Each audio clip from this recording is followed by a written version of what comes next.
Exhibition देख के ये तो साफ हो गया है कि बीजेपी की कोशिश यही है कि जो प्रत्येक कार्यकर्ता है, बूथ लेवल का भी जो कार्यकर्ता है, उस तक तमाम जानकारियां जो है पार्टी से जुड़ी वो होनी चाहिए। यही कोशिश लोकसभा चुनाव से पहले पार्टी की रखी गई है। चलिए खबरों में अब आगे बढ़ रहे हैं। इधर बीजेपी के महाअधिवेशन के लिए पहुंचे हरियाणा के मंत्री बनवारी लाल से हमारे संवाददाता ने बातचीत की है, वो भी आपको सुनाते हैं। भारतीय जनता पार्टी का आज से राष्ट्रीय अधिवेशन शुरू हो रहा है और इसी में शिरकत करने के लिए कैबिनेट मंत्री बनवारी लाल जी यहां पर पहुंचे हैं। उनसे बातचीत कर लेते हैं क्या कुछ इस अधिवेशन में खास रहने वाला है। बनवारी लाल जी, आपका स्वागत हरियाणा न्यूज़। Thank you. क्या कहेंगे, आज से राष्ट्रीय अधिवेशन शुरू हो रहा है, क्या कुछ यहाँ पर रहने वाला है?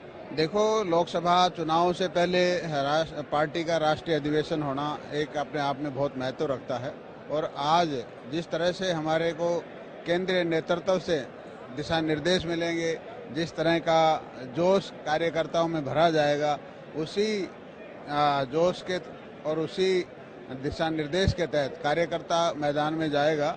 और जो भारतीय जनता पार्टी का +400 का जो नारा है, उसको हम इसी के जरिए पूरा करेंगे कि हर कार्यकर्ता अपना मैदान में जाकर के पार्टी का प्रचार प्रसार करेगा। और जिस तरह से लगभग 9.5 साल प्रदेश की और 10 साल केंद्र की सरकार ने जिस तरह से गरीब कल्याण के लिए अंत्योदय के सिद्धांत पर जो काम किया है और हर आदमी को उनकी सुविधाएं घर तक पहुंचाने का जो काम किया है, उससे निश्चित तौर पर भारतीय जनता पार्टी का आज पूरे देश के अंदर अच्छा रुझान है। हरियाणा में कैसी स्थिति में देख रहे हैं बीजेपी को, क्योंकि 10 सीट हैं, अभी 10 की 10 सीटें बीजेपी के पास हैं और कल मोदी जी भी गए थे रेवाड़ी में एम्स की सौगात देके, उसके साथ और भी कई सौगातें देके। देखो, जिस तरह से कल देश के यशस्वी प्रधानमंत्री नरेंद्र भाई मोदी जी रेवाड़ी गए थे और एक बहुत बड़ी सौगात हरियाणा को उन्होंने दी है एम्स के रूप में, और भी बहुत सी परियोजनाएं रेल से जुड़ी हुई, मेट्रो से जुड़ी हुई, तो बहुत सी परियोजनाएं देश के प्रधानमंत्री जी ने हरियाणा को दी हैं। और हरियाणा पहले भी 10 सीट पिछले चुनाव में भी भारतीय जनता पार्टी को दी और आज भी इस 2024 के अंदर भी हरियाणा में भारतीय जनता पार्टी 10 की 10 सीटें जीतने जा रही है।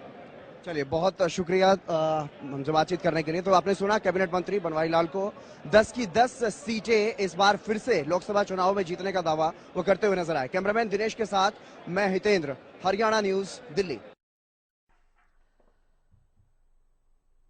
तो देखिए, सहयोगी हितेंद्र को आपने सुना। अब मेरी सहयोगी अपराजिता श्री भी मेरे साथ जुड़ गई हैं, भारत मंडपम में ही ये मौजूद हैं। सीधे रुख करते हैं। अपराजिता, लोकसभा चुनाव से पहले बीजेपी का ये महाअधिवेशन, महातैयारी में जुट गई है पार्टी।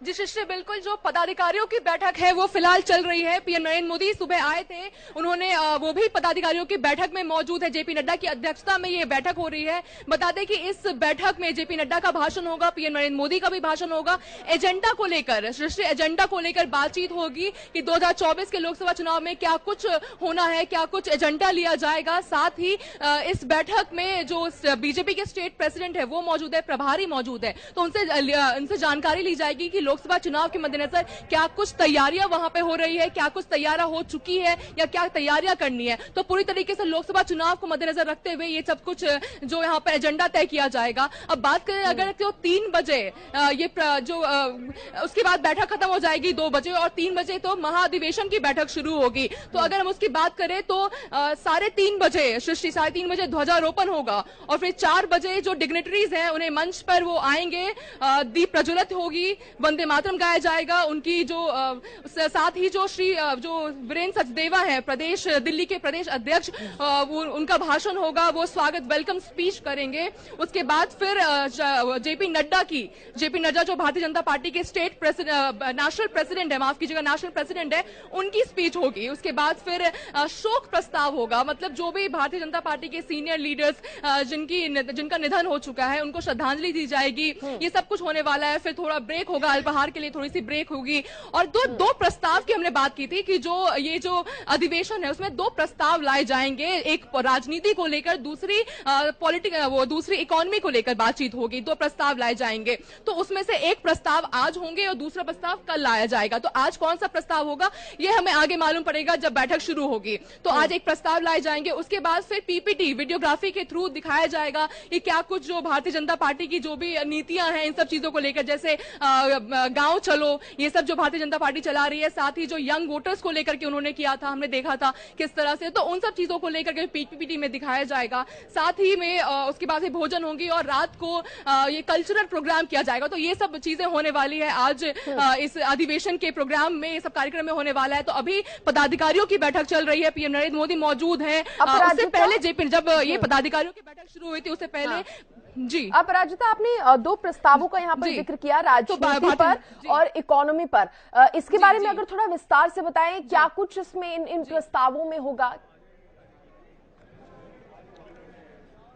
जी देखिए, साफ तौर से तो बैठक के बाद ही चीजें साफ तौर से मालूम पड़ेगी, मगर अगर मोटा मोटा ऊपर से बात करें तो जो पॉलिटिकल पे, जो राजनीति पे जो प्रस्ताव लाए जाएंगे वो हो सकता है कि जो मोदी की गारंटी की वो बात करते हैं तो उन चीजों पर चर्चा हो सकती है। साथ ही बात करें तो पीएम नरेंद्र मोदी का कहना है कि विकसित भारत की नींव रखेंगे, साथ ही नए भारत की नींव रखेंगे, तो इन सब चीजों पर चर्चा हो सकती है। राम मंदिर इसका केंद्र हो सकता है। और अगर हम इकोनॉमी की बात करें तो उसमें साथ ही जैसे मैंने बताया कि राम मंदिर की बात हो सकती है। साथ ही में पीएम नरेंद्र मोदी का कहना है, दावा है कि अगले टर्म में हम इंडिया को 3rd लार्जेस्ट इकोनॉमी बनाएंगे, तो इन सब चीजों को लेकर बात हो सकती है। ये प्रस्ताव लाया जाएगा। 2 प्रस्ताव है, आज एक प्रस्ताव पास होगा, दूसरा कल दूसरा प्रस्ताव पास होगा। जी ठीक है जी सृष्टि। अपराजिता, देखिए ये महाअधिवेशन तो शुरू होने जा ही रहा है, लेकिन उससे पहले जो हम तस्वीरें दिखा रहे हैं, अभी सहयोगी हितेंद्र भी जुड़े थे, एग्जीबिशन जो तमाम लगाई गई है उसकी भी तस्वीरें उन्होंने दिखाई।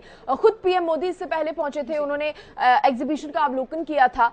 तो इस एग्जीबिशन को देखकर तो ये लग रहा है कि कहीं ना कहीं पार्टी का मोटिव ये भी है कि जो भी नेता, कार्यकर्ता, तमाम पार्टी के जो लीडर्स हैं वो यहाँ पर पहुंचे तो इस एग्जीबिशन से होते हुए गुजरे।